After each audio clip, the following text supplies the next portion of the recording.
గట్టిగా చెప్పాలి. వినపడట్లేదు.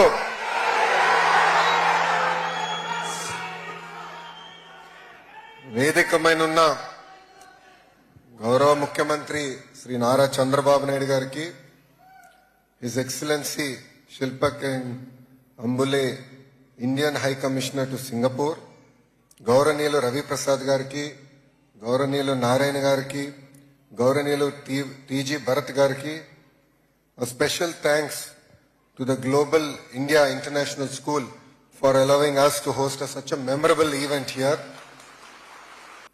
సింగపూర్ లో తెలుగుల ఉత్సాహం సూపర్. నేను ఎయిర్పోర్ట్ దగ్గర నుంచి ఈరోజు ఈ ఆడిటోరియం వరకు చూస్తున్నా. అడుగడుగునా తెలుగులు పెద్ద ఎత్తున బయటకు వచ్చి గౌరవ ముఖ్యమంత్రి గారికి స్వాగతం పలుకుతాం చూశాను. నేను సింగపూర్ లో ఉన్నానా లేదంటే సింహాచలంలో ఉన్నాననే డౌట్ ఈరోజు నాకు వచ్చింది. ప్రపంచంలో ఏ దేశానికి వెళ్ళినా తెలుగులు అగ్రస్థానంలో ఉన్నారు. సింగపూర్ లో కూడా ఈరోజు అదే నాకు కంపడుతుంది. అందరూ మిమ్మల్ని ఎన్ఆర్ఐలు అంటారు, అంటే నాన్ రెసిడెంట్ ఇండియన్స్. కానీ నేను మిమ్మల్ని ఎంఆర్ఐ అంటా, most reliable Indians. Whenever I come to Singapore, I go back home inspired. It is amazing to see how one leader has transformed this amazing country. A country that started its journey as a fishing village to now a high-tech center. And the credit goes to none other than our beloved Lee Kuan Yew garu.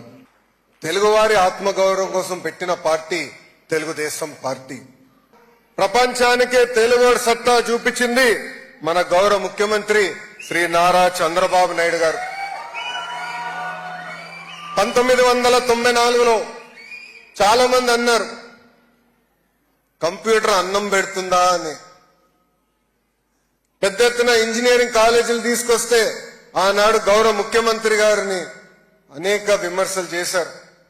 ఈ రోజు వాళ్ళని సూటిగా ప్రశ్నిస్తున్నా, ఎక్కడ చూసినా తెలుగులు ఉన్నారంటే, ప్రత్యేకంగా IT రంగంలో ఉన్నారంటే ఆ క్రెడిట్ మా నాయకుడు చంద్రబాబు నాయుడు గారికి దక్కుతుంది. ఈ రోజు సింగపూర్ లో జరుగుతున్న తెలుగు డయాస్పోరా మీటింగ్ లో మనం ఒక్కసారి చూస్తే మలేషియా నుంచి, ఇండోనేషియా నుంచి, ఫిలిప్పీన్స్ నుంచి, ఫారిస్ నుంచి పెద్ద ఎత్తున తెలుగు వారు తరలి వచ్చారు. అదే మన తెలుగు వారి పవర్, అదే మన తెలుగు వారి సత్తా. కష్టపడి చదువుకుని ఉద్యోగాల కోసం, ఉపాధి కోసం దేశం మొత్తం వెళ్లారు తెలుగువారు. ఈరోజు సింగపూర్ లో మీరున్నా కూడా మీ మనసు ఎప్పుడూ ఆంధ్ర వైపే ఉంటుంది. రాష్ట్రంలో ఏం జరుగుతుంది, రాష్ట్ర పరిస్థితులు ఎలా ఉన్నాయి, రాష్ట్రంలో రాజకీయాల గురించి కూడా నాకన్నా మీకే బాగా తెలుసు. గడిచిన 5 సంవత్సరాలు మనందరం చూసాం. ఒక సైకో పాలన మనందరం చూసాం, ఒక విధ్వంస పాలన మనందరం చూసాం.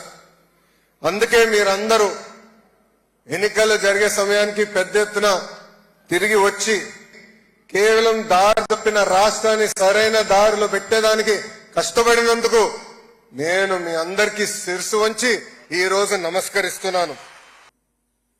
ఈరోజు టీసీఎస్ విశాఖపట్నంలో పెట్టాలని ఎందుకు మీరు నిర్ణయం తీసుకుని అడిగినప్పుడు, మా కంపెనీలో సుమారుగా 35% మంది తెలుగులు పనిచేస్తున్నారు. వాళ్ళు పదే పదే ఆంధ్ర రాష్ట్రంలో బ్రాంచ్ ఓపెన్ చేయండి అని చెప్తున్నారు. వాళ్ళు ఒత్తిడి తట్టుకోలేక ఈ రోజు నేను ఆంధ్రప్రదేశ్ వస్తున్నా, విశాఖపట్నానికి వస్తున్నా అని చెప్తున్నా. మీ కంపెనీ భారతదేశంలో పెట్టుబడులు పెట్టాలనుకుంటే మాకు తెలియజేయండి. ఆ పెట్టుబడుల కోసం పోరాడడానికి మేము సిద్ధంగా ఉన్నాం. మీరు చూస్తే మేము అందరూ ఒక యంగ్ టీం ఉన్నాం. ఈరోజు 50% + ఫస్ట్ టైం ఎమ్మెల్యేస్ ఉన్నారు. దాంట్లో చాలా మంది ఎన్ఆర్ఐస్ కూడా ఉన్నారు. 25లో 17 మంది మంత్రులు ఫస్ట్ టైం మంత్రులు కూడా ఉన్నారు. చేయాలని తప్పంతో మేము అందరం ఉన్నాం. మీరు కానీ మాకు చేయిస్తే ఆంధ్ర రాష్ట్రాన్ని నంబర్ 1 చేసే బాధ్యత మేము తీసుకుంటామని ఈ సభాముఖం మీ అందరు తెలుపుకుంటూ